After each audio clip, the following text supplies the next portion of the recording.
देखिए, विरासत पर किसी भी समाज को गौरव की अनुभूति होनी चाहिए और उसी दिशा में ये सारे प्रयास प्रारंभ हुए हैं। और आज का दिन तो बहुत महत्वपूर्ण है, विवादित ढांचा हटाने का भी आज दिन है। तो स्वाभाविक रूप से एक कलंक हटा, एक विरासत की पुनर्स्थापना का कार्य देश के अंदर हुआ।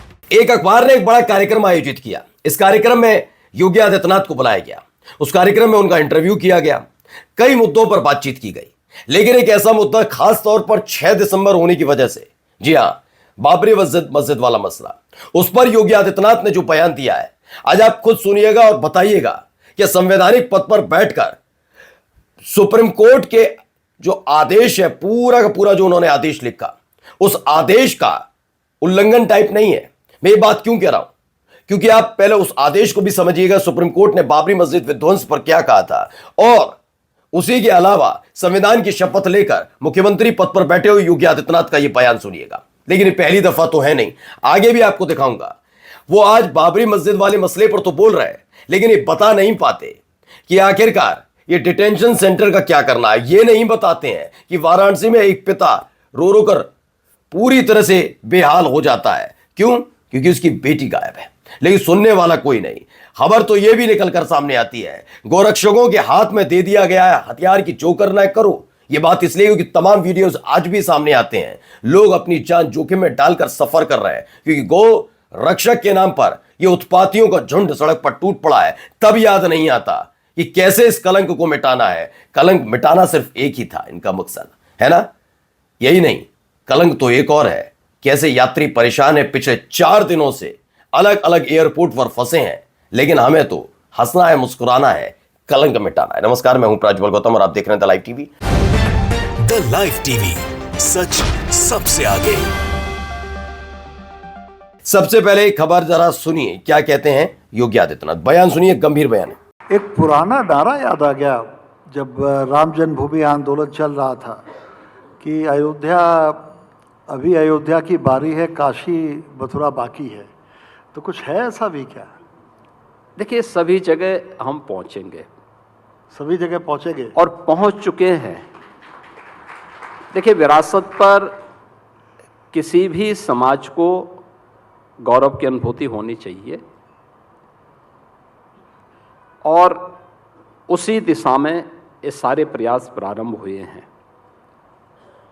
हम आभारी हैं माननीय उच्चतम न्यायालय के, जिन्होंने सर्वसम्मति से जो भी तथ्य और प्रमाण प्रस्तुत किए गए थे, उन प्रमाणों का अवलोकन करते हुए एक फैसला सुनाया। और भारत के लोकतंत्र की सबसे बड़ी विजय है कि माननीय उच्चतम न्यायालय के इस फैसले को सबने स्वीकार किया, सर्वानुमति से बनी हुई। और आज का दिन तो बहुत महत्वपूर्ण है, विवादित ढांचा हटाने का भी आज दिन है। तो स्वाभाविक रूप से एक कलंक हटा, तो एक विरासत की पुनर्स्थापना का कार्य देश के अंदर हुआ। और अब इन्होंने कलंक शब्द का इस्तेमाल किया, कलंक हटा। ठीक है, जिस दिन बाबरी मस्जिद ढांचा गिराया गया, ये IM हारून खान लिखते हैं, उसी दिन भारत से कानून का ढांचा हटाया गया, ये लिखते हैं वो। इसे कलंक हटाना कहना, संविधान पर लगे दाग को छिपाना है। सुप्रीम कोर्ट ने इसे रूल ऑफ लॉ का घोर उल्लंघन कहा और आप संवैधानिक पद पर बैठकर इसे विरासत बोल रहे हैं। लेकिन जिस तरह की राजनीति योगी आदित्यनाथ, जिस तरह की राजनीति उनकी पार्टी करती है, उनके लिए कहना बड़ा आसान भी है। योगी आदित्यनाथ जब कठमुल्ला कह सकते हैं विधानसभा के अंदर खड़े होकर, तो कुछ भी कहा जा सकता। कहा तो उन्होंने बहुत कुछ है, ठीक है ना? तो कभी संविधान का मसला है ही कहां यहां पर। खैर, आप कलंक हटाना कहते हैं, तो कलंक से जुड़ी हुई कुछ तस्वीरें आपको दिखाता चलता हूं। इन कलंकों का हटाया जाएगा, पहले देखिए। इसे भी कलंक हटाना ही कहेंगे ना। उत्तर प्रदेश के लखनऊ में मुख्यमंत्री योगी आदित्यनाथ के डिटेंशन सेंटर बनाने और अवैध घुसपैठियों की पहचान करने के निर्देश पर कार्रवाई करते हुए डीसीपी साउथ निपुण अग्रवाल ने लखनऊ की एक झुग्गी बस्ती में वेरिफिकेशन ड्राइव चलाया। पुलिस अधिकारियों वहां रहने वाले लोगों के डॉक्यूमेंट्स चेक किए, जिनमें कई असम से आए प्रवासी मजदूर हैं, ताकि कथित अवैध घुसपैठियों की पहचान की जा सके। अधिकारियों ने चेतावनी दी, अधूरे हैं, ये हैं, वो हैं, ठीक है, या ये कर दिया गया। अगला देखिए, ये वाला कलंक कैसे मिटेगा, इसको भी मिटाना जरूरी था। ठीक है, अब मेरी पत्नी भी 6 साल हो गया सोलापुर थाने पर चक्कर लगाते हम परेशान हो गए। पागल मेरा कोई सुनवाई नहीं हुआ। 3 लोग को पकड़ के लाए, सूरज को भी मैंने बताया भी था, लोग बंद किए 3 दिन, अब इन छोड़ दिया गया सोलापुर थाने में से। उसको क्यों छोड़ा गया मैंने बताया पूरा खोल कर। पागुले सोलापुर क्यों नहीं मेरा सुनवाई किया? मैं हत्या कर लूंगा अपना, मेरी बेटी कहीं नहीं मिली। तो पहले पत्नी बेटी गायब हो गई है, शख्स सुसाइड करने की परमिशन मांग रहा है। वाराणसी किस राज्य में है पता करो, क्योंकि यहां से तो कलंक हटाए जाते हैं। सरकार से सवाल करना है, यूपी में तो नहीं होगी जहां गुंडे प्रदेश छोड़कर भाग रहे, नहीं, कलंक हटाया जा रहा है। शाह तो कह रहे थे लड़कियां आधी रात को गहने पहनकर निकल जाती हैं, बिल्कुल। आइए एक और जरा देखिए ऐसे कलंक कब हटेंगे जो देश के, ये देखिए ये हरकतें देखिए इनकी। जो एक्सीडेंट हो सकता है आप अंदाजा लगाइए, लेकिन लेना देना किसको है?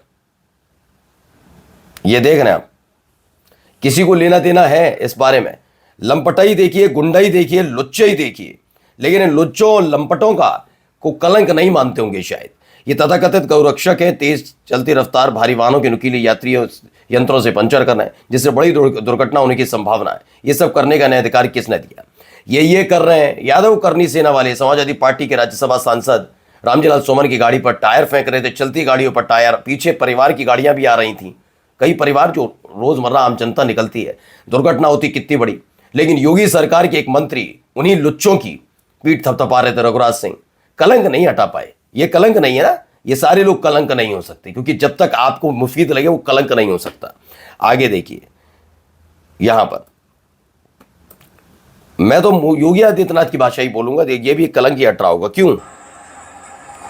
ये सारे कलंक हट जाएंगे, लेकिन ऐसे लफंगों के ऊपर कार्रवाई करना कलंक नहीं कहला जाएगा ना, कलंक नहीं हो सकता, वो कलंक हटाना नहीं है। तो खबर क्या है? खबर ये आई है उत्तर प्रदेश के बरेली में अधिकारियों ने मौलाना तौकीर रजा, जो आईएमसी के प्रेसिडेंट, जिन पर सितंबर में बरेली हिंसा भड़काने का आरोप है, उनके करीबी सहयोगी की प्रॉपर्टीज के खिलाफ ताबड़तोड़ अभियान चलाया। ठीक है ना? अब आइए ये तस्वीर भी जरा देखते चलिए होल्ले हंगामे की। ये कलंक कैसे मिटेगा?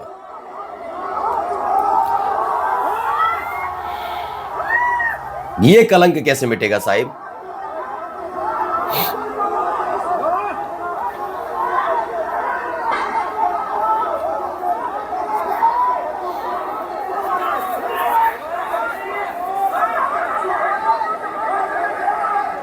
वहाँ एयरपोर्ट के हालात ये हैं। ये कभी हमने बिल्कुल इतिहास रचा गया, ये हमने कभी बस अड्डे पे भी देख लिया, हमने रेलवे स्टेशन पर भी देखा है, लेकिन ये पहली दफ़ा है कि जिस यात्रा के बारे में मध्यम वर्गीय, निचली मध्यम वर्गीय और जो गरीब परिवार नहीं सोच पाता, केवल उच्च मध्यम परिवार या फिर जो पूरी तरह से मजबूत हैं वही उसमें सफ़र कर पाते हैं। अब आप देख लीजिए हालत क्या है, हालत देख लीजिए। इतिहास रचा है साहिब ने। Indigo has cancelled all it's flights. और मोदी भक्त क्या कर रहे हैं? कहा जा रहा है Modi bhakt are fighting with CISF at airport. जी हाँ, बिल्कुल। अभी तो और भी खबरें हैं इसमें, देखते चलिए इसमें क्या कह रहे हैं, जरा इनको भी सुनिए। आपको एक बात बताइए, ये कब से हो रहा है आपका? ये कब से हो रहा है? 3 दिन से हो रहा है। 12 बजकर 1 सेकंड को ना 12:32 में मैं कलकत्ता का फ्लाइट का टिकट बना, क्यों बनाया गया? ये पहले इसका जवाब दो।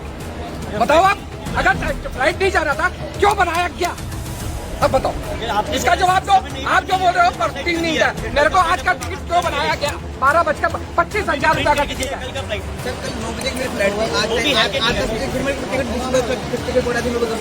ठंड में आप खड़े हो गए, हम यहाँ रहेंगे रात भर। बताइए, अवैध वसूली चल रही है। जानते हैं योगी आदित्यनाथ जी, जैसे आप कलंक बता रहे थे, ठीक है उसको कहते रहिए। इसे क्या कहते हैं ना, इसे रैंसम कहते हैं, इसे वसूली कहते हैं। और वसूली का अधिकार एक तरीके से सरकार दे रही है। मैं आज कह रहा हूं पूरी जिम्मेदारी के साथ। बात यह नहीं है कि इंडिगो के सामने झुके नहीं झुके, वो अपना फैसला हो सकता है। इन यात्रियों के साथ जो हो रहा है, इसे गुंडाई और लंपटाई कहते हैं, जिसमें सरकार साथ दे रही है।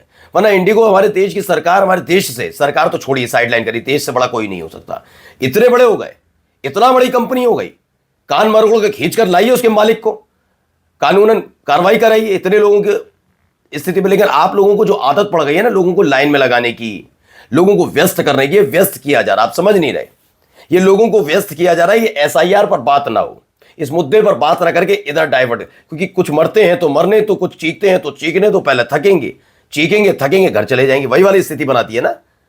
अब सोचिए क्या हालत, जनता के तो सोचना ही नहीं है। इंडिगो की जनता ज्यादा थी, अब भी क्या हो रहा है, फ्लाइट नहीं चल रही लेकिन टिकट बनाया जा रहा है वो दनादन इंडिगो वाला, और लोगों से लूट रहा है पैसा। अब सुनिए जरा इनको भी। 26 घंटे लग गए दिल्ली से जयपुर आने में, फ्लाइट करना 26 घंटे 36 घंटे बैठे एक कप चाय में बैठे थे। जयपुर। वैसे कहाँ से हो आप कहाँ से रहे हो सर आप? करने के बाद फिर 24 घंटे बैठे रहे, 36 घंटे बैठे रहे बीमार हॉस्पिटल में। कोई लेना देना थोड़ी ना है। आप इन बुजुर्ग महिला की बात कर रहे हैं अंकल जी, उन्होंने तो अपनी माँ को लाइन में खड़ा कर दिया था, वो सबसे बड़ा था। मोदी की माँ को गाली नहीं देगा, मोदी अपनी माँ को लाइन में लगा देंगे, वो बड़ा काम, सारा काम माँ के इर्द गिर्द। और जितनी बूढ़े बुजुर्ग इस देश के हैं उनका कोई लेना देना नहीं है, सारी कहानी इधर उधर। अब कोई छाती पीटने नहीं आएगा बीजेपी का नेता या नेत्री कि ये हो रहा है ना। शर्म नहीं आती है। बात करते हैं योगी आदित्यनाथ कलंक की, यही कलंक है सबसे बड़ा, सच बता रहा हूं। और देखिए जाते जाते मैडम जी का तो आप जानते ही हैं, जब जब रुपया गिरा तो मैडम मुस्कुराते हुए चेहरे के साथ अपने अतरंगी बयानों के साथ अटपटे, जिनका कोई सिर पैर नहीं, पता नहीं कैसी अर्थशास्त्री हैं ये, शर्म नहीं आती इनको भी। रुपया अपना लेवल खुद बना लेगा, हम कुछ करने के लिए, हम तो केवल मंत्री बनकर गप्पे मारने के लिए आए, क्यों अपने आप लेवल बना लेगा। रुपया गिर नहीं रहा, डॉलर मजबूत हो रहा है, मैं प्याज नहीं खाती, बस यही वाले डायलॉग्स हैं। बताइए इनको कहीं वित्त मंत्री के तौर पर कोई एक इनका कदम लगता है कि नहीं, देख के कहा जाए वाह वित्त मंत्री तो ऐसी होनी चाहिए। ये शर्मनाक है। होंगे आप महिलाएं तो महिला होने का आवरण नहीं उड़ सकते। इस देश के ऊपर एक आपके ऊपर बहुत बड़ी जिम्मेदारी इस देश की दी गई, उसे निभाने में आप नाकाम रही हैं। नाकाम वित्त मंत्री के तौर पर इतिहास आपको याद रखेगा। याद रखिएगा। निर्मला सीतारमण, नमस्कार।